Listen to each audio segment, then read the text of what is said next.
Berbicara mengenai keseharianku, sehari-harinya tidak sama ya teman-teman. Ini nenek baru bangun dan saya siap-siap mengukur tekanan gula darahnya nenek. Setelah ini saya mau bikin sarapan untuk nenek dan untuk saya juga. Kemudian kami berdua sarapan. Setelah selesai dapur sudah beres, saya bersih-bersih rumah dan nenek biasanya nonton TV atau dengerin radio. Kalau tidak hujan, nenek bangun jam setengah 6. Kemudian kami berdua turun olahraga di taman sampai jam setengah 8. Tapi karena hari ini hujan, jadi nenek bangunnya siang dan aku hanya mengikuti saja. Hari ini juga nenek ada jadwal untuk periksa mata, jadi nanti kami akan pergi ke rumah sakit. Dari sini naik bis sekitar kurang lebih 1 jam. Untuk mengukur gula darah, jika teman-teman belum bisa, tidak usah khawatir. Kita akan diajarkan pada saat kita baru datang.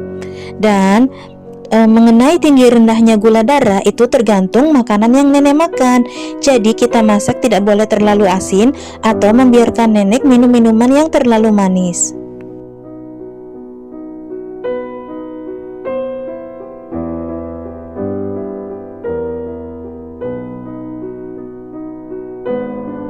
Biasanya jika tidak mau ke rumah sakit, jam 10 pagi saya sudah selesai kerjaan rumah. Saya dengan nenek duduk-duduk di taman sampai jam 12 atau jam setengah 1. Seperti ini suasana di bawah apartemenku. Ini adalah taman yang biasa nenek duduk-duduk bersama teman-temannya ngerumpi. Dan saya juga ngerumpi dengan pembantu-pembantu dari temannya nenek. Di sini tamannya cukup luas, tidak jauh di seberang sana juga ada welcome. Itu seperti supermarket serba ada sayuran, buah-buahan dan lain-lain komplit. Dan tamannya ini di mana-mana ada pohon kemiri. Ini sangat rindang sekali dan sangat sejuk. Untuk musim panas di dalam rumah itu gerah ya teman-teman. Kalau duduk di taman itu sangat nyaman, banyak angin, jadi tidak usah menyalakan kipas atau AC.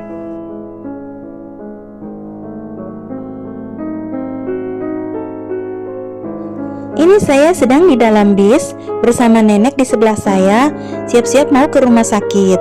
Nanti di sana ketemu sama anaknya yang sudah nungguin.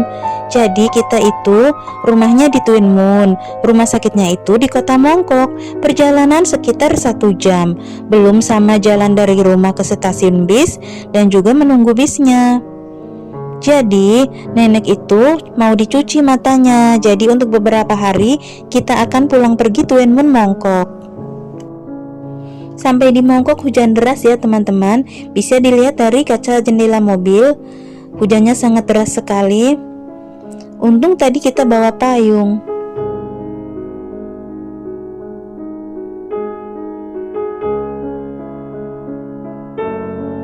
Sampai di rumah sakit, yang boleh masuk hanya 2 orang. Jadi saya hanya menunggu di luar. Nenek masuk sama anaknya. Selesai periksa mata, kemudian masih di Kota Mongkok, saya beserta anaknya nenek dan nenek bertiga makan siang di restoran. Kalau orang Hong Kong menyebutnya ini yamcha. Arti dasar dari yamcha itu sebenarnya minum teh. Jadi di sini kita bisa minum teh sepuasnya. Tapi makanannya menurut aku lumayan mahal ya teman-teman. Dan terus terang sebenarnya aku tidak suka. Tapi kalau aku menolak disangkanya kan pengen dikasih duit untuk makan. Jadi ya gak apa-apa deh, mau aja. Wong dari tadi aku cuma duduk nungguin nenek selesai periksa mata. Mungkin ada 2 jam. Pulang dari Kota Mongkok, sekarang saya disuruh nenek ke apotek. Saya mau beli jarum untuk mengukur gula darahnya nenek.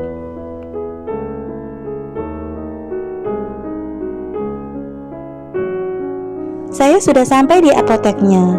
Jika teman-teman tidak bisa bicara Kantonis, teman-teman tidak usah bingung disuruh beli sesuatu. Tinggal bawa saja cangkang yang sudah kosongnya. Atau teman-teman cari gambarnya di Google, kemudian tunjukin pada pelayannya.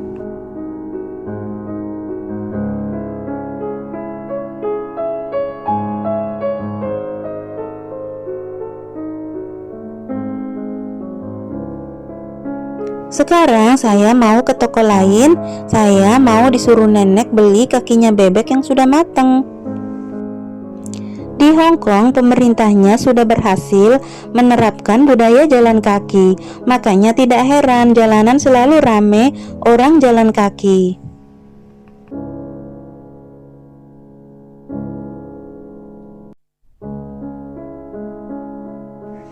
Tokonya ada di lantai 2.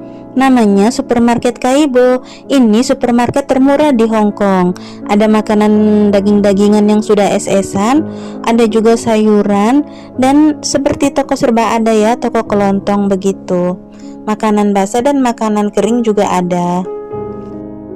Saya kasih tips ketika berbelanja ya teman-teman. Pastikan uang kembaliannya dihitung dulu sebelum beranjak dari penjualnya. Dan juga ketika penjual sedang menimbang, kita tidak boleh fokus mengambil uang dari dompet, karena biasanya timbangannya akan dikurang-kurang ketika pelayannya tahu kita sedang sibuk ngambil uang. Jadi santai saja, ketika penjualnya memberikan barangnya ke kita, baru kita kasihkan uangnya. Karena orang Hong Kong itu mengira kita orang Indonesia itu bodoh teman-teman. Saya sering mendapat kembalian uang recehan, bukan uang Hong Kong, itu uang Cina yang tentu saja di sini tidak bisa dipakai. Nah, kemudian saya juga sering mendapatkan kembalian yang jumlahnya kurang. Pulang dari belanja, kemudian saya memasak, dan jam 6 nenek sudah makan sama saya juga. Tapi kalau anak mantunya kesini, biasanya makannya agak telat ya, bisa sampai jam setengah 8 atau jam 8. Saya makan satu meja dengan nenek, tapi menunya beda-beda. Nenek makan daging babi, kalau saya makan telur dan daun ubi yang saya pakai sambal pecel ya. Nenek juga makan ikan yang saya tidak suka, itu pakai sayur asin. Selesai makan, kemudian saya beresin dapur, saya mandi, kemudian saatnya menemani nenek di kamar. Sebenarnya nenek itu sudah ngantuk sekali dia itu karena dia minum obat, jadi mungkin ada pengaruh pil tidurnya. Tapi dia itu nggak mau tidur kalau belum jam 9 atau jam setengah 10. Kalau nggak saya paksa-paksa suruh tidur, liatin dia hampir saja terjatuh.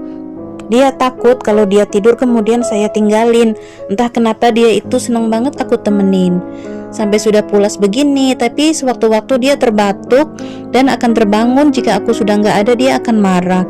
Makanya aku temenin dia sampai jam setengah 10 atau paling cepat jam 9.